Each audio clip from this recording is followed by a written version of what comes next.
राजनीति की डगर कठिन होती है। राजनीति करना दोधारी तलवार पर चलने के समान है। ये वर्तमान सांसद और भाजपा प्रत्याशी आर.के. सिंह पटेल से बेहतर कौन जानता होगा। नामांकन वाले दिन जिस तरह पत्रकारों से बातचीत के दौरान उन्होंने जाने अनजाने में की गई गलतियों के लिए माफी मांगी और यह तक कह दिया कि अगर मुझसे कोई भूल हुई तो उसकी सजा मोदी जी को मत देना। बता दें कि राजनीति में इस बार जितने ज्यादा विरोध का सामना आर.के. सिंह पटेल को करना पड़ रहा है, शायद उतना उनको उनके लंबे करियर में कभी ना करना पड़ा हो। सोशल मीडिया पे एक समुदाय के लोग जहां राजनीति के इस धुरंधर के खिलाफ मोर्चा खोले हैं, तो वहीं पार्टी के अंदर से भी उनको तमाम चुनौतियां मिल रही हैं। पूर्व सांसद भैरव प्रसाद मिश्र तो खुलकर कह चुके हैं कि पार्टी से प्रत्याशी चयन में गलती हुई है और बांदा चित्रकूट लोकसभा सीट में पार्टी की स्थिति कमजोर है। पार्टी के अंदर खाने की मानी जाए तो कई नेता दिखावे में तो कई आर.के. के साथ हैं, पर वे भी जड़ों में मट्ठा डालने का काम कर रहे हैं। ऐसा नहीं है कि जिले की राजनीति में इस महारथी को इन बातों का भान ना हो। इस बार की लड़ाई कठिन है, दुष्कर है, यह वह भली भांति जानते हैं। मैं पुनः आपके माध्यम से भी कह रहा हूँ, मैंने कहीं 30 साल की राजनीति में किसी के साथ कोई भेदभाव नहीं किया और किसी के साथ कोई मैंने जाति नहीं किया। मैंने भाई भाई को कहीं लड़ाने का काम नहीं किया।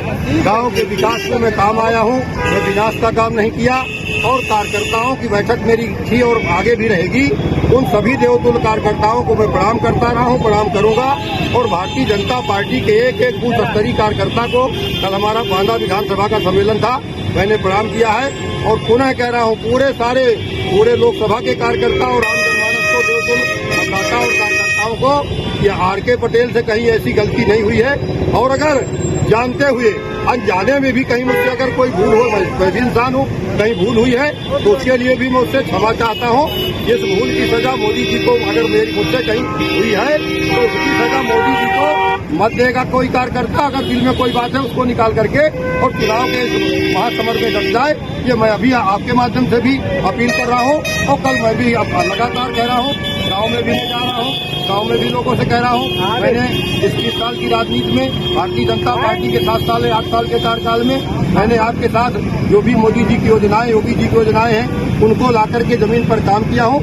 अगर कहीं कोई त्रुटि रह गई हो अनजाने में, जाने में तो मुझे नहीं लगता, इंसान हूँ मैं, आदमी को अपनी कमियां कहीं नजर नहीं आती है।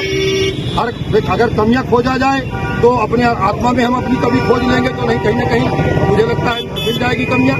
तो ऐसी कमियां अगर कोई रह गई हो तो उनके लिए भी मैंने कहा है कि मैं आम आवाम से भी, जनमानस से भी और अपने देवतुल्य कार्यकर्ताओं से भी उसके लिए मैं सारी करता हूँ, क्षमा मांगता हूँ।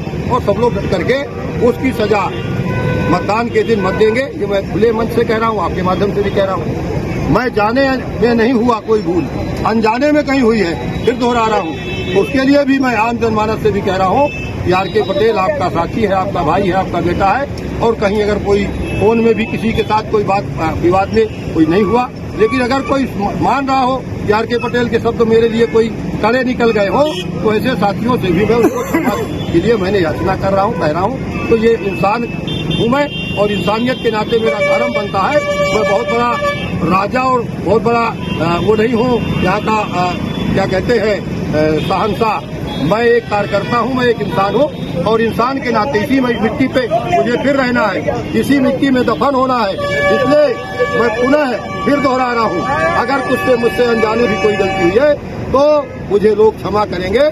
और मेरे लिए वो लग करके भारतीय जनता पार्टी को फिर से मोदी जी को प्रचंड बहुमत से, पिछली बार 4,77,000 वोट पिछली बार मिला था और 8,77,000 से बढ़ के इस बार 6,77,000 का आंकड़ा पार करने जा रही भारतीय जनता पार्टी। ये मेरा आपसे आग्रह है। इसीलिए मैंने कहा कि जो भी कहीं पर कोई, मैं बसपा में भी रहा हूँ, सपा में भी रहा हूँ, और उन तमाम दलों के लोग आज साथ में आकर के खड़े हो रहे हैं, बहुत सारे लोग शामिल हो रहे हैं। तो हो सकता है मंचों में भी उन पार्टियों के लोगों को, मैंने दलीय लोगों को कोई बातें ऐसी हुई हो तो उनसे भी मैं कह रहा हूँ, उन सारे बातों को राजनीतिक मुद्दों पर न आकर के सारे लोग आकर के मुझे समर्थन कर रहे हैं। बहुत बहुत धन्यवाद। भारत माता की।